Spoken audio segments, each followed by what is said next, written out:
اعوذ باللہ من الشیطان الرجیم بسم اللہ الرحمن الرحیم الحمدللہ رب العالمین والصلاة والسلام علی اشرف الانبیاء والمرسلین۔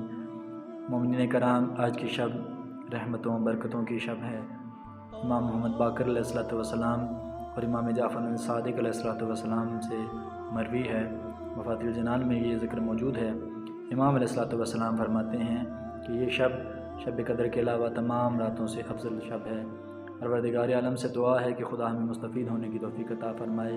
اس کے چند مخصوص اعمال ہیں، جن میں سب سے پہلے غسل نیمہ شعبان ہے، اس کے بعد زیارت امام حسین علیہ الصلوۃ والسلام ہے، زیارت امام حسین علیہ الصلوۃ والسلام کے بعد 2 رکعت ہدیہ زیارت امام حسین علیہ الصلوۃ والسلام ہے، اس کے بعد دعائے کمیل ہے۔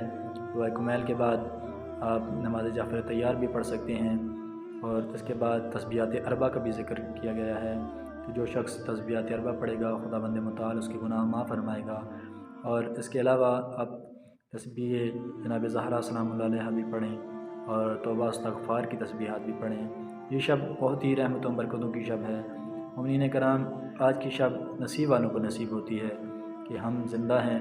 جو مومنین مومنات ہمارے از دار فانی سے چلے گئے ہیں وہ محتاج ہو گئے ہیں ہمارے، لہٰذا ہم جو بھی ذکر کریں اپنے تمام مرحومین مومنین و مومنات کو ضرور یاد رکھیں۔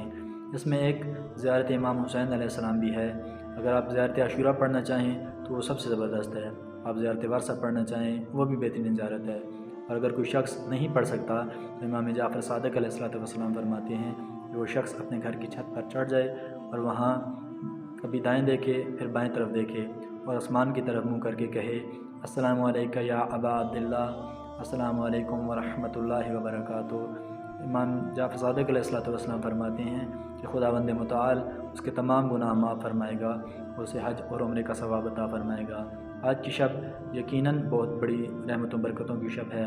خداوند متعال ہم سب کو اس سے مستفید ہونے کی توفیق عطا فرمائے اور مکمل اعمال بجا لانے کی توفیق عطا فرمائے۔ اور یہ شب امام زمان ارواحنا الفداء العالمین کی ولادت بسعادت کی شب بھی ہے۔ خداوند متعال ہمیں امام زمان علیہ الصلوۃ والسلام کے لیے کام کرنے کی توفیق نصیب فرمائے۔ سارا سال گزر جاتا ہے، ہمیں فقط نیمہ شعبان کو یاد آتی ہے کہ ہمارا کوئی زمانے کا امام بھی ہے۔ جناب رجب علی خیاط فرماتے ہیں کہ ہم دعویٰ تو یہ کرتے ہیں کہ ہم امام زمان علیہ الصلوۃ والسلام سے خود سے زیادہ محبت کرتے ہیں، مگر یہ جھوٹ ہے۔ اگر ہم امام زمان علیہ الصلوۃ والسلام کے سے زیادہ محبت کرتے ہوتے تو ہمیں امام زمان علیہ السلام کے لیے کام بھی کرنا چاہیے، اور ہم امام زمان علیہ السلام کے لیے کچھ بھی کر نہیں پاتے۔ خداوند متعال ہمیں امام زمان علیہ السلام کی حقیقی معرفت نصیب فرمائے اور امام زمان علیہ الصلوۃ والسلام کے لیے راہ ہموار کرنے کی توفیق عطا فرمائے۔